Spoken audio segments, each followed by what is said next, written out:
regarding Conor, there was a story because I said that, maybe he comes back and fights Charles Oliveira and maybe he beats him. And I'm getting fucking flamed online now. But I'm like, hold on, dickheads. I said more than likely he wouldn't, but there is a chance because for Conor coming back after all the time he's been away, it'll be about a year, maybe longer by the time he does come back.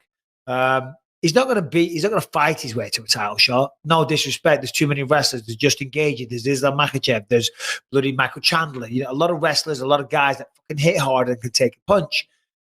Charles Oliveira, out of all of them stylistically, and I'm not disrespecting the champ, could be, his best chance of victory. And he gets to win the belt. I mean, because if you're the UFC, the amount of money he generates, you want him as the champion. You just do. And if he fights Charles Oliveira, Charles, whilst being tough as fuck, and he has come back from the Chandler fight and the Dustin Poirier fight when it wasn't going well, but he is hittable. He does get caught a lot. And if Conor's still got that powerful left hand, and it seems to have diminished a little bit, but still, you know what I mean? I'm not saying he would, but it wouldn't be the craziest thing if Conor came back and he gets a shot against Charles and knocks him out or TKOs him. Right. What? I'm going to catch a lot of shit for this statement I'm about to No, before you do, I ain't no Conor fucking nut hugger. Everybody knows that.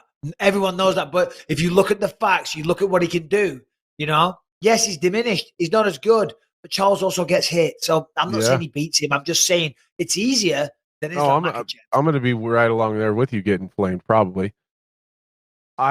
Someone asked me a question. Someone close to me. It was like a friend. I wish I remember who it was, but they said, out of the top 15, how many guaranteed wins do you think are there for Conor? As guaranteed as you can get in the fight game. Out of the top 15, how many guaranteed wins are there? And then how many maybes? And so I went through the rankings. Charles Oliveira was a maybe. I was like, if he can stay at distance long enough, laying a big shot early before he's kind of fatigued or anything like that. It's more of a maybe not. It's more of a maybe not. But you've got to give him his respect. Continue. Right. Yeah, I have a lot of respect for Conor's power and his ability to find shots. So, like you said, it's probably a maybe not, but it's in that maybe area. And I was only like two guarantees in the whole top 15. I mean, maybe 3. So, I don't think it's crazy what you're saying. Dariush? No. Islam Makhachev? No. Michael Chandler? No. Justin Gaethje? No. I'm running out of names. Dan Hooker? Dan Hooker would be a good one. Dan Hooker would be a good stylistic matchup. Yeah, that's a good stylistic matchup. That's Tony Ferguson was the other one. Tony Ferguson would be a fantastic matchup for him. Another guy that's very easy to hit. Right. That relies on his durability. Right. Dan Hooker kind of relies on his, and I'm a big Dan Hooker fan, so I don't want him to take that negatively. Yeah. Stylistically, the way that he fights versus how Conor fights very much kind of rolls right into Conor's wheelhouse. Same with Tony Ferguson. I think there might have been one other one, like down real low, like 14 or 15.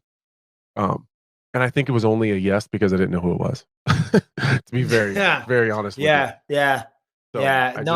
Listen. So your point, I do think Oliveira is one of the it's the best matchup in the top 5 for Conor.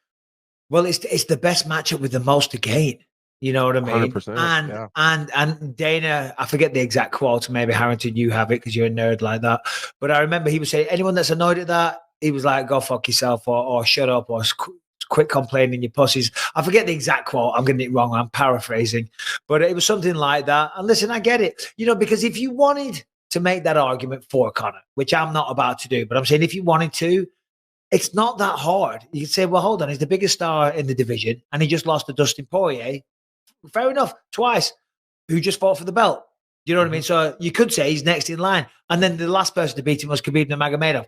I am not making excuses for Conor. And what I'm trying to do is say, if you play devil's advocate, devil's avocado, and try and see a case for Conor, that is what you would say. And I'm also saying, and it fucking would be a bad day in the Bisping household if he could come back and knock out Charles Oliveira. Not that I'm being a hater. It's just that fucking... the Conor nut huggers would just go insane. And I don't think I could look at Twitter ever again. God damn, that would be nuts. Anyway.